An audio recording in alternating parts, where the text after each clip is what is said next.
पुढच्या 2-3 दिवसातच ना ह्या मक्याचा मुरघास बनवायचा आहे. तर त्यामुळं मी म्हटलं की आज मक्यापासून काहीतरी वेगळं बनवावं. कारण आम्ही सारखेच मका भाजतो. मका भाजणं तर सारखंच चालू असतं. जेव्हापासून मका खायला आली आहे तेव्हापासून मका भाजायला तर सारखीच चालू आहे. तर आज म्हटलं मक्यापासून काहीतरी वेगळं बनवावं. हे बघा अशी झालेली आहे, अशा कंडिशनमध्ये आहे मका. म्हणजे जास्त निबाराही नाही, जास्त कवळी नाही. काही कणस झालेली आहेत निबार. आता हे कणीस निबार झालेले तर ते मी काय घेणार नाही आहे.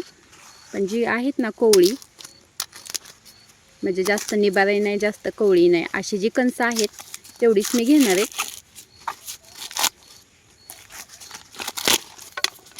कारण जास्त कवळी मका असेल तर त्याचे दाणेही काढता येत नाही. आणि जास्त निबार असेल तर मग ती शिजायलाही चवीलाही चांगली लागत नाही आणि शिजायलाही वेळ लागतो.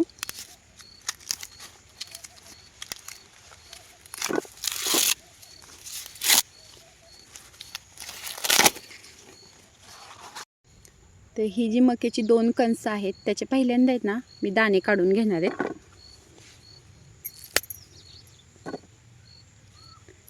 दाणे काढण्यासाठी मी मक्याचे 2 भाग करून घेतलेले आहेत.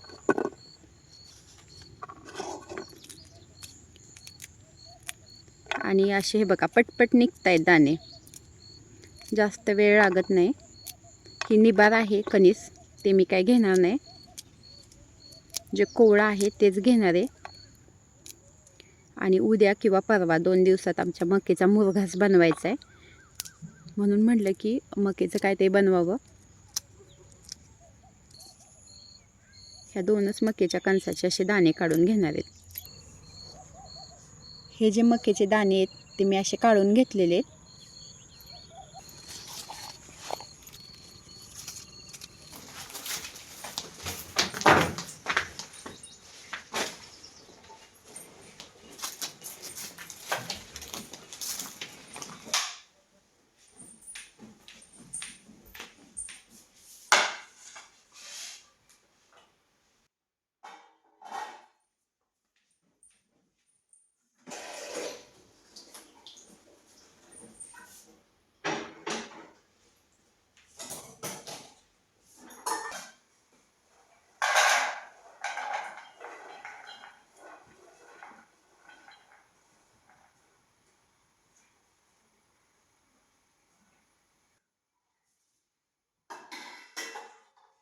इथं कुकरमध्ये मी मक्याचे दाणे आणि 1 बटाटा शिजायला घातलेला आहे. कुकरला मी 3 शिट्ट्या देऊन घेणार आहेत.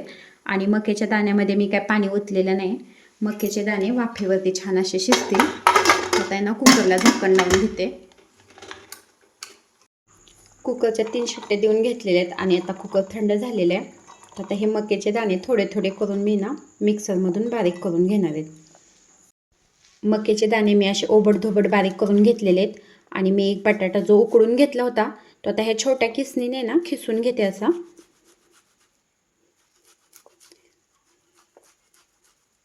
एक कांदा मी बारीक करून घेतलेला आहे, बारीक चिरून घेतलेला आहे, तो आता टाकून घेते. ही पाव चमचा घेतलेली आहे हळद आणि आता ही हळदही टाकून घेतलेली आहे. हा 1 चमचा घेतलेला आहे चाट मसाला.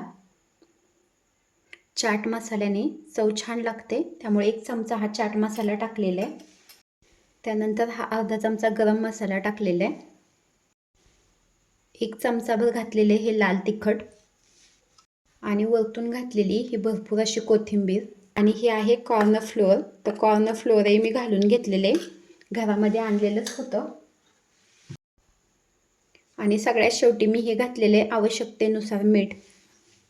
आणि आता हे पीठ मळून घेते. हे कॉर्न फ्लोअर, कांदा, कोथिंबीर सगळे एकजीव करून घेते छान असं. मक्याच्या दाण्याचे मी हे कटलेट बनवून घेतलेले आहेत. गॅसवरती आहे ना मी हा लोखंडी तवा ठेवलेला आहे आणि थोडंसं जरा जास्तच तेल लावलेले तव्याला. कटलेट तळले तरी चालतात पण मी शालो फ्राय करून घेणार आहे तर त्यासाठी ना हे तेल लावून घेतलेले. आणि आता हे लोखंडी तव्यावरती मी हे कटलेट असे शालो फ्राय करून घेणार आहेत.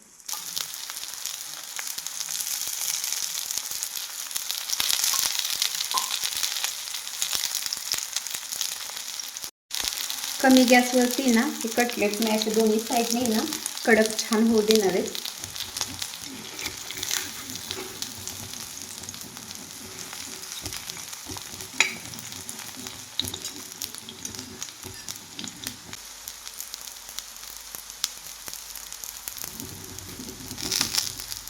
कटलेट बरोबर खाण्यासाठी मी पुदिन्याची चटणी बनवणार आहे. तर त्यासाठी हा पुदिना घेतलेला आहे, ही घेतलेली कोथिंबीर, 4-5 हिरव्या मिरच्या घेतलेल्या आहेत, हा आल्याचा तुकडा आहे, ह्या 5-6 घेतलेल्या आहेत लसणाच्या पाकळ्या, ही अर्धी वाटी घेतलेले आहेत शेंगदाणे, चवीनुसार मी हे घातलेले मीठ आणि एक अर्धा चमचा ही साखर घातलेली आहे. अगदी पाव चमचा आहे ना हे जिरं घातलेलं आहे आणि मी ही पुदिन्याची चटणी बनवून घेणार आहे आता. मक्याच्या दाण्याचे कटलेट माझे तयार झालेले आणि ही पुदिन्याची चटणी तयार झालेली आहे. खूप दिवसापासून मला कटलेट बनवायचे होते, पण उद्या किंवा परवा आता मका काढले जाणार आहे, त्यामुळे आजच कटलेट बनवून घेतले. अगदी पटकन मक्याच्या दाण्याचे हे कटलेट तयार होतात आणि त्याच्याबरोबर पुदिन्याची चटणी छान लागते.